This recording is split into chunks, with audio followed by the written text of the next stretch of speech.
আমি উত্তর 24 পরগনার সকল তৃণমূল কংগ্রেস কর্মীকে পুরনো হোক নতুন হোক সকলকে অভিনন্দন জানাই। আর সবাইকে আবেদন করব, যদি কেউ এখনো দুঃখ করে ঘরে বসে থাকেন লোকাল ঝগড়ার জন্য, তাকে ডেকে নিয়ে আসুন। আমি কোনো ঝগড়া অ্যালাউ করব না।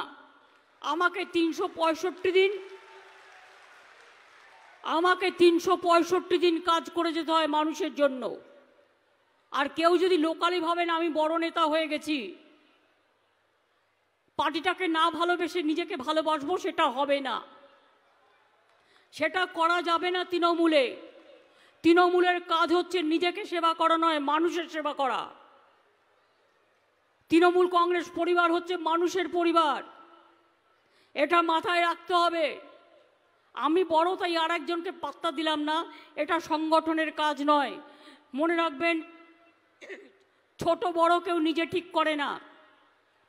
মানুষের সাথে যে যত মিশবে, মানুষের প্রতি যাদের সবচেয়ে ভালোবাসা থাকবে, মানুষের দুর্দিনে যারা পাশে থাকবে, 365 দিন, বৈশাখে হোক, জ্যৈষ্ঠীতে হোক, আষাঢ়ে হোক, শ্রাবণে হোক, ভাদ্রতে হোক, আশ্বিনে হোক, কার্তিকে হোক, অগ্রহায়ণে হোক, পৌষে হোক, মাঘে হোক, ফাল্গুনে হোক, চৈত্রতে হোক, সব মাসেই প্রতিটা দিনই মনে রাখবেন বাংলায় কোনো না কোনো উৎসব চলে, কোনো না কোনো মানুষের কোনো প্রয়োজন হয়।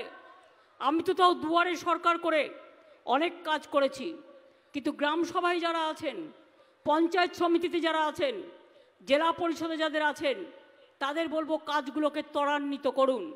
মন্ত্রীরাও যারা আছে তাদেরও বলবো একটু জেলাতে বেশি করে ঘুরুন, মানুষের কাছে ঘুরুন, দরকার হলে চায়ের দোকানে বসে আড্ডা মারুন, দরকার হলে হঠাৎ করে একটা গ্রামে চলে যান, মানুষের কি সমস্যা সেটা দেখবেন। আমি যখন ছোটবেলায় রাজনীতি করতাম, আমি দেখেছি একটা হাসপাতালে পর্যন্ত আমরা ভর্তি করতে পারতাম না। আর আজকে স্বাস্থ্যসাথী থেকে শুরু করে, লক্ষ্মীর ভাণ্ডার থেকে শুরু করে, সবুজশ্রী থেকে শুরু করে, কন্যাশ্রী থেকে শুরু করে, শিক্ষাশ্রী থেকে শুরু করে, সবুজ সাথী সাইকেল থেকে শুরু করে, 12 ক্লাসে স্মার্টফোন দেওয়া থেকে শুরু করে, কোনটা হয়নি বলুন তো? সংখ্যালঘুদের জন্য ঐক্যশ্রী স্কলারশিপ, কত কোটি কোটি ছেলে মেয়েদের পড়াচ্ছি আমরা। 97% সংখ্যালঘু ভাই বোনেরা ওবিসির মধ্যে ঢুকে গেছেন, 17% রিজার্ভেশনের মধ্যে। কোনো কেউ এই জিনিস করতে পারেনি। আমাদের এখানে সংখ্যালঘু ভাই বোনেরা মাথা তুলে দাঁড়াচ্ছেন।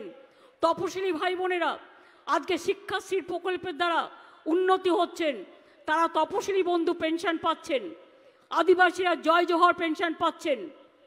বিধবারা তারা যাতে আগামী দিন ভুগতে না হয়, লক্ষ্মীর ভাণ্ডারে যারা এখন লক্ষ্মীর ভাণ্ডারের টাকা পাচ্ছেন, মনে রাখবেন যখন আপনার 60 বছর বয়স হয়ে যাবে, অটোমেটিক্যালি যতদিন আপনি বেঁচে থাকবেন এই লক্ষ্মীর ভাণ্ডার আপনাকে বার্ধক্য ভাতা পেনশনও দেবে। অর্থাৎ এইটার সাথেই সারা জীবন আপনারা যুক্ত থাকবেন।